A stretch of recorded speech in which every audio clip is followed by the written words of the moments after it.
Өргөжлүүлээд бид дараагийн зочныг та бүхэнд танилцуулах гэж байна. Манай студид Монгол Улсын их сургуулийн инженер технологийн сургуулийн дэд профессор доктор Төгсөө өргөд ирсэн байна. Сайхан амарсан өглөөний мэнд. Өглөөний мэнд. За сайхан амарсан. Сайхан амарсан. Тэгэхээр өнөөдөр бидний ярих сэдв энэ нийгэмд бас дутагдаад байгаа нэгэн салбар болох байгалийн шинжилгээ ухааны салбарын тухай. Тэр дундаа энэ салбарыг сонгон суралцах хүүхдүүдийн тоо хэрхэн яаж нэмэгдүүлэх юм, өрөө өөж нь ямар байдаг юм бэ тухай ярилцсан. Тэгэхээр байгалийн шинжилгээ ухаан гэдэг бол улс орныг нэг шат ахиулдаг, хөгжүүлдэг ийм салбар байдаг шүү дээ. Тэгэхээр та магадгүй энэ салбарыг сонгохоор зорж байгаа хүүхдүүдтэй зориулаад байгалийн ухааны тэр ойлголтыг өгөөч.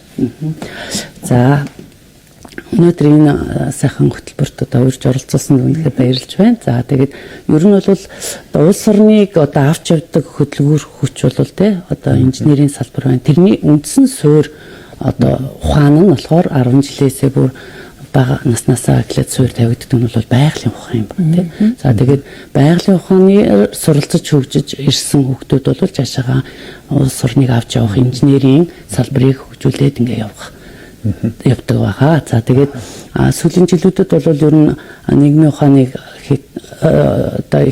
явахаас гадна байгалийн ухааны салбарыг бол хөгжүүлж явсан нь бол улс их орондоо илүү ач холбогдолтой байх.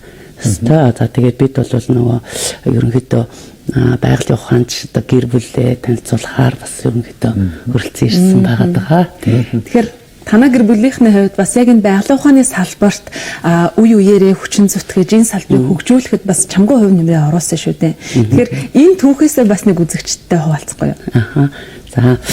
За манай аав Батмөнхийн цэрэнд орж ээж маань бол Балган сүрэнгийн орломч гэж гэрвэл маань ингээд 1960-аад оны сүүлээс Монгол Улсын их сургуулийн байгалийн ухааны факультетийн математикийн багш мэргэжлэр төгссөн. Манай ээж маань бол химийн багшийн мэргэжлэр 1971 онд сургуулаа төгсөжсэн. За тэгээд тэрнээс хойш өөр хүүхдтэй дандаа энэ байгалийн ухааны мэргэжлийн боловсролыг эзэмшүүлээд ингээд олон мянган шавнар бэлдэж төгсгөж улмаар олимпиад амжилттай оролцуулж ингэж явсан ийм дүүхтэн байгаа. За тэгээ манай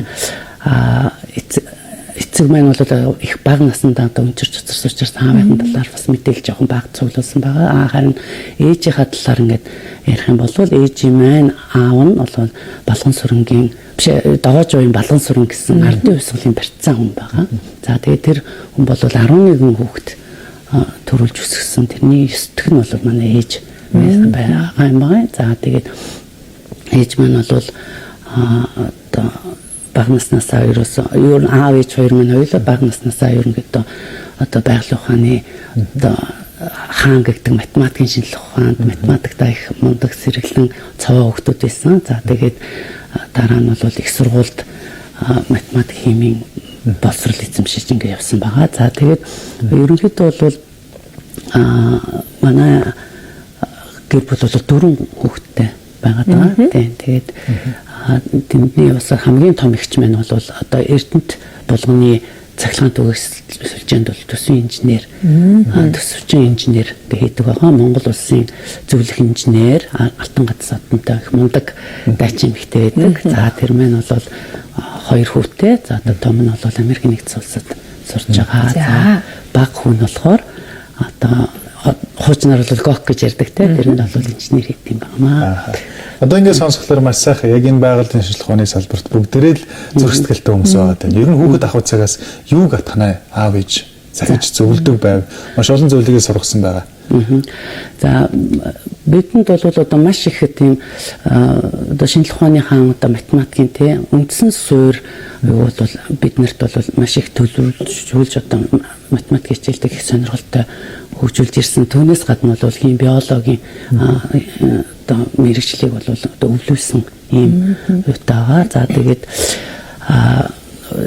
уламжлаад ингээд манай дундахч маань жишээлбэл Монгол Улсын их сургуулийн шинжилгээ ухааны сургуулийн математикийн техникийн профессор Навчаа гэдэг байгаа. За тэгээд тэр маань бол 4 сайхан хүүхэдтэй. За тэгээд Монголын географи хүрээлэнгийн тэргүүн ярьжэлдэг. За тэгээд Монгол Улсын математикийн боловсролт мэдээллийн технологиг яаж хэрхэн интерактив байдлаар хөгжүүлэх тал дээр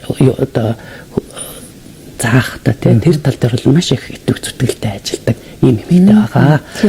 Тийм. Таны хувьд бас яг энэ технологи, инженерчлэлийн салбарт бас мэргэжилтүүдийг бэлтгэж зааж сургаж явж шүү дээ. Үеийн шавнартаа ер нь та бас юу гэж зааж сургаж байна? Магадгүй таны аавын тэр хэлж сургаж байсан зүйл өнөө цагт ч гэсэндээ биелэлээ болж та түүнийг шавнартаа бас зааж сургаж байна уу? За би бол Монгол Улсын их сургуулийн инженер технологийн сургуулийн хим биологи инженерчлэлийн техникийн профессор. За миний мэргэжил яг ер нь багасаа эзэмшиж явсан бол математик, химийн шинжилгээ ухаанд шимтэн суралцаж өөрөө олимпиадад бүр багасаа догтлож орж явсан, медаль хүртэж явсан. За тэгээ одоо энэ мэргэжлийн улам үргэлжлүүлээд инженерийн салбарт үзэж яваа. За тэгээ миний яг одоо нарийн мэргэсэн салбар бол газрын төсний боловсруулалтын чиглэл. За мөн одоо сүүлийн үед бол ашигт мултимдын баяжуулах технологийн чиглэлээр одоо хоёрнуудаа ингээ бэлдээд ингээд явж байгаа ийм багш байгаа юм. За тэгээд шавнартаа бол одоо ер нь бол бурхан хүний бүтээсэн бусдыг нь одоо инженерүүд бүтээдэг шүү гэж одоо жишээлбэл ярьдаг. Энэ бол одоо бидний одоо яриад байгаа байгалийн шинжилгээ ухааны суурин тавигдсан тийм инженерийн салбар гэдэг юм гэж тайлбарлага. Тэгээд манай гэр цаашаа үргэлжлүүлээд ирээ. Одоо манай утгын дүү маань бол оюутлогоо компани одоо сүлжээний ахлах мэргэжилтэн Наранхүү гэж залуу байгаа. За тэгээд тэр дүү маань бол аав ээжийнхаа одоо хамгийн нандин нар нь болсон хүүхэд тийм сайхан залуу байгаа. За тэгээд манай одоо бид бол нөгөө гэр бүлээрээ ерөнхийдөө Монгол улсын толгойн 3 чулуу болсон одоо салбар шүү дээ. Боловсрол, эрчим хүч, уул уурхайн салбарт ингээд одоо дөрвөн бэрх шиг одоо дөрвөн хүүхэд нь одоо хөдөлмөрлөж байгаа гэсэн тийм. Одоо ингээд сонсхолоор одоо бид ярьж байна те яг энэ технологийн салбарын инженерүүд нөрөө бурхан одоо энэ байгаль ихтлийг бүтээсэн бол энэ техник технологи бүтээн байгуулалтыг инженер хүмүүс хийж байна. Тэр дундаа танай гэр бүлийн хувьд маш том орон зайтай, үн цэнтэй болсон даа гэж бодогдсуулаад. Ер нь ингээд ангийн 30% хүүхэд байлаа гэхэд түүнээс заа нэг 2 3 хүүхэд нарай гоцгороод нэг хичээлдээ илүү сайн байдаг. За өнөөдөр ярьж байгаа одоо хими хичээл байна тий.